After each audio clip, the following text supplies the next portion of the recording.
ձեր թեկնածության վերաբերյալ կարծես թե իշխող ուժի մոտ ավելի շատ դրական կարծիք է ձևավորել, քան Հայկ Ֆարմանյանի, նախ սրան ինչպես եք վերաբերում եւ կարծես թե հակված են ձեզ ընտրելուն։ Անձով էր պայմանավորված, թե ամեն դեպքում դուք կարծում եք դա քաղաքական խմբակցության որոշումն էր։ Անկեղծ ասած, խոսքս առհասարակ ելույթը սկսել էի տարակուսանքով, պարոն Ֆարմանյանի նման պրոֆեսիոնալի այդ պաշտոնում չընտրելու համար, ինչով է պայմանավորված իմ անձի նկատմամբ խանդավառությունը, անկեղծ ասած չգիտեմ, մի քիչ սկսում վտանգներ զգալ, կամ իրենք լավ չեն պատկերացնում, որ անձերից չի կախված հանձնաժողովում աշխատանքը, հանձնաժողովում աշխատանքի իրենից ենթադրում է վերահսկողական ֆունկցիա պետական բյուջեի նկատմամբ, անկախ նրանից ով կլինի մեր ֆրակցիայից, աշխատանքը արվելու է պլյուս մինուս նույն ձևով, չեմ կարող։ Խիստ նախագահով եք լինելու, եթե ընտրվեք։ Լինելու եմ այնպիսին, ինչպիսին եղել եմ վերջին տարիների ընթացքում, քանի որ շատ խոսվեց նրա մասին, որ երկար տարիների ֆինանսական թիմեր ղեկավարելու փորձ ունեմ, պլյուս մինուս 5 երբեմն աշխատելու, այդ խստությունը ինքնանպատակ չէ,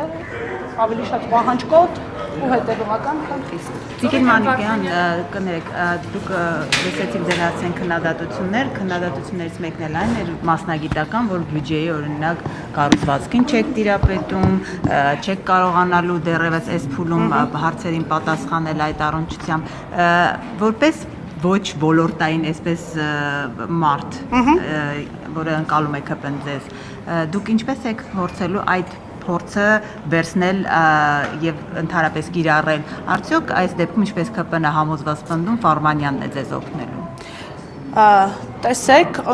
քննադատություններ բնականաբար պիտի հնչեն, կարծում եմ օրինաչափ է, ինչ վերաբերում է իրենց գնահատականներին, մասնագիտական գիտելիքներին, թույլ տվեք դրան շատ վերապահումով մոտենալ, հիշեցնում եմ ես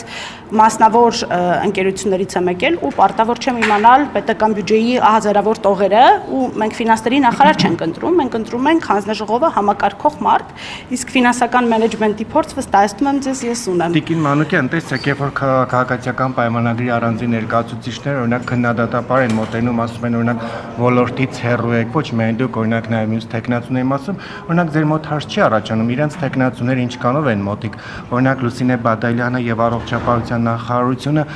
եւ առողջապահության ոլորտը ինչքանով են մոտիկ, այսինքն օրինակ հաշվի են առել, որ Լուսինե Բադալյանը մեկ-մեկ եղել է բժշկական համալսարանում։ Անկեղծ ասած չգիտեմ, ինչ սկզբունքով են ընտրվել իրենց տեխնացուները եւ ինչպես են գնահատում նրանց մասնագիտական որակները, իմ մասնագիտական որակները գնահատելուց ինձ ասել, որ ես ոլորտից հեռու եմ այն դեպքում, որ ես ունեմ 20 տարվա մասնագիտական աշխատանքային փորձ ու տասնյակ որակավորման վկայականներ, մեղմ ասած լուրջ չի։ Իսկ Տիկին Մանուկյան, տեսեք, նախ Զովինա Վարդանյանը ձեզ նեցուկ եղավ, ինչքանով իր նեցուկ լինելու կարիքը դուք ունեք, թե ոչ, եւ հաջորդ հարցը հպարտաններ այսպես կարմիր թելի նման բան էին անում, որ դուք ոչ միայն բյուջեի կառուցվածքը չգիտեք, այլ ավելի անկեղծ եք, քան Ֆարմանյանը, համեմատություններ էին այսպես անում, այդ համեմատության մասին ինչ ասեք։ Տեսեք, ես արդեն ասացի, այն ինչ իրենք փորձում են երեկվանից անել, այդ մանիպուլյացիաները ակնհայտ է, փորձել տեխնացուներին որակել մեկին ավելի անկեղծ, մյուսին ոչ այնքան անկեղծ, դա կարծում եմ իրենց քաղաքական դիրքորոշումները, մեզ հետ ոչ մի կապ չունի, մեր ֆրակցիան բոլորը նույն սկզբունքները, նույն արժեհամակարգը ունեն, ինչ վերաբերում է Տիկին Զովինա Վարդանյանի կամ որևէ մեկի աջակցությանը, ես կարծում եմ ես նման չեմ կնոջ, որը ինչ-որ մեկի աջակցության կարիք ունի, ինքս եմ աջակցում հազարավոր կանանց, շնորհակալ եմ։